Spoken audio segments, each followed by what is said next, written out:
Ay naano po yun, nangisay po siya nung Monday. Nag-seizure? Seizure. Ngayon po, napatikap kami kahapon, sabi daw, stroke daw po sana yun. Hala, baka high blood ka.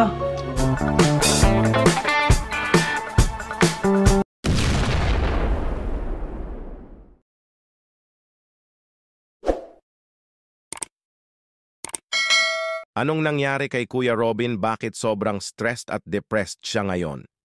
Bakit nawala ang kanyang pagiging motivated sa buhay at positive-minded noon at dakilang tatay?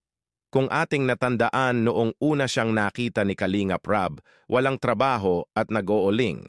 Nakatira sa maliit na bahay, pero masaya si Kuya Robin habang nag-aalaga sa kanyang mga anak. Very motivated person at positive-minded. Kaya maraming netizen na humahanga sa kanya. Pero bakit ngayon na may bahay na sila at magkasama na sila Ate Pia at may trabaho na siya kay Kalingap Rob, pero bakit hindi na masaya si Kuya Robin? Samantalang lahat ng problema ay may solusyon naman kung marunong kang maghanap. Lumabas ka sa bahay mo at hanapin ang solusyon sa pamagitan ng pag-voice out sa iyong problem sa mga taong pinagkatiwalaan mo. Nandyan naman sila Kuya Val at Kalingap Rob na handang tumutulong sa iyo.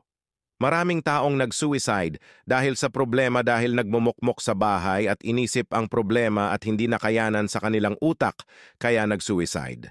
Dahil kung ang problema ni Kuya Robin ang kanyang visa at ang kanyang tatay na nagkasakit, nandyan naman si Kalingap Rob na handang tumulong kung kausapin mo lang ng maayos at maghingi ng opinyon para masolusyonan ang problema.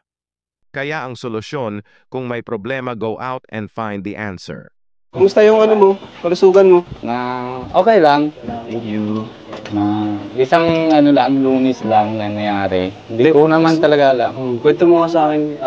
Hindi ko talaga alam. Hindi mo alam? Si Pia lang alam. Si Pia lang papakwento ko. Kasi nahiga lang ako dyan, tapos pagmalay ko, na dami na tao pala ng gilid ko. Yan lang alam. Kinabahan nga ako sa chat ni Ate Pia. Akala ko nasa ospital ka pa. Na, Sinugod ka sa ospital? Opo.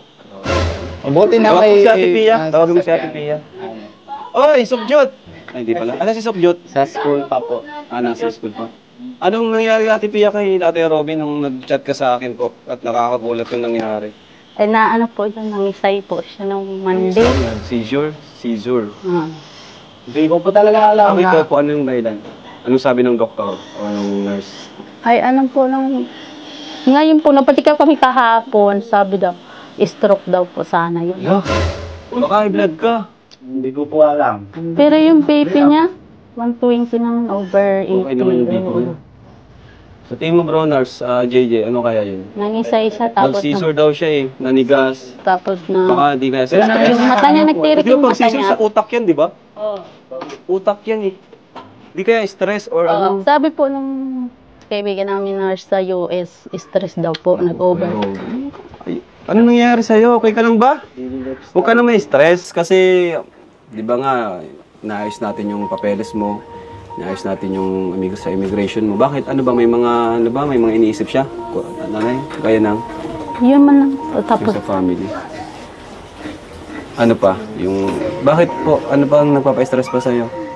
Wala naman eh. Baka wala. Yung sa ano mo? Sige, sabihin mo tayo. Wala na, wag na natin po yun. Tama na yun. Dami na tinatulong mo sa akin. Tama na yun. Okay na yun. Masaya na ako doon.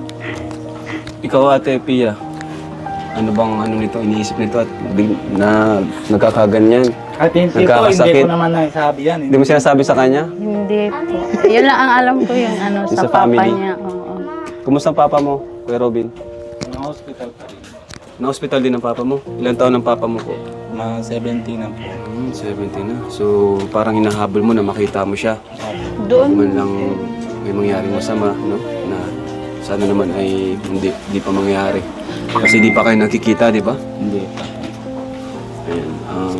Ayan mo at dapat maayos na talaga natin yung sa visa mo, no? Maayos yung visa niya.